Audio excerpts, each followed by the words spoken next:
Hello and welcome. In today's video, we're going to talk about the past perfect tense. Don't worry, it's not as complicated as it sounds. By the end of this video, you'll have a clear idea of how to use it in your English sentences. So let's get started. First things first, what is the past perfect tense?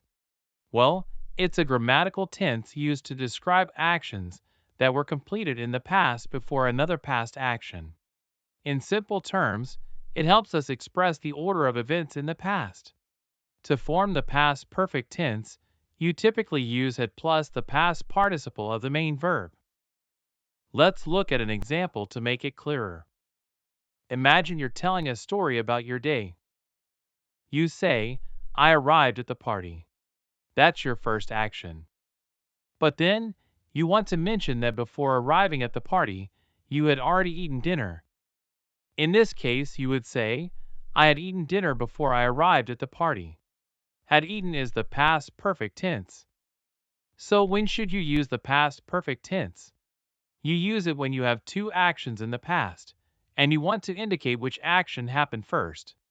It's like creating a sequence of events in your narrative. Remember, the past perfect tense is all about showing that one action was passed in the past. Let's consider another example. Suppose you're talking about a book you read. You say, by the time I finished the first chapter, I had already fallen in love with the story. In this sentence, had finished and had fallen are both in the past perfect tense, emphasizing that falling in love with the story happened before finishing the first chapter. Before I got home, my dog had already eaten his dinner. In this sentence, had eaten shows that the action of the dog eating dinner happened before the action of the getting home. By the time the movie started, I had already bought some popcorn. Had already bought tells us that buying popcorn took place before the movie started. Now, let's discuss how to form the past perfect tense. As I mentioned earlier, it usually consists of had plus the past participle of the main verb. It's the same for regular and irregular verbs. For regular verbs, you simply add ed to the base form to create the past participle. For example, work becomes worked, and play becomes played. So, I had worked and she had played are both in the past perfect tense. But what about irregular verbs? Well, they have unique past participle forms. For example, go becomes gone, eat becomes eaten, and sing becomes sung.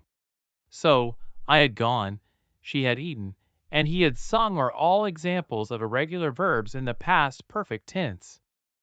Let's address a couple of common mistakes people make when using the past perfect tense.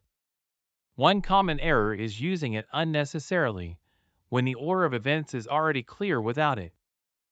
Use the past perfect when it's needed to indicate the sequence of actions, but don't overdo it.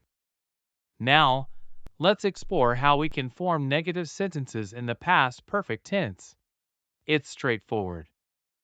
To create a negative sentence, we typically use had not or its contraction hadn't, followed by the past participle of the main verb.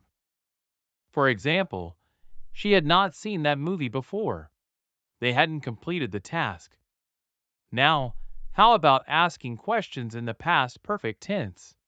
It's just as simple. To form a question, we switch the order of had and the subject. Again, contractions are commonly used. Here are some examples. Had she finished her homework before the party? Hadn't they read the book already? That's all for today's video on the past perfect tense. I hope you found it informative and helpful in your language journey. If you have any questions or want more examples, feel free to leave a comment below. Until next time, keep practicing and improving your English language skills. Thanks for watching.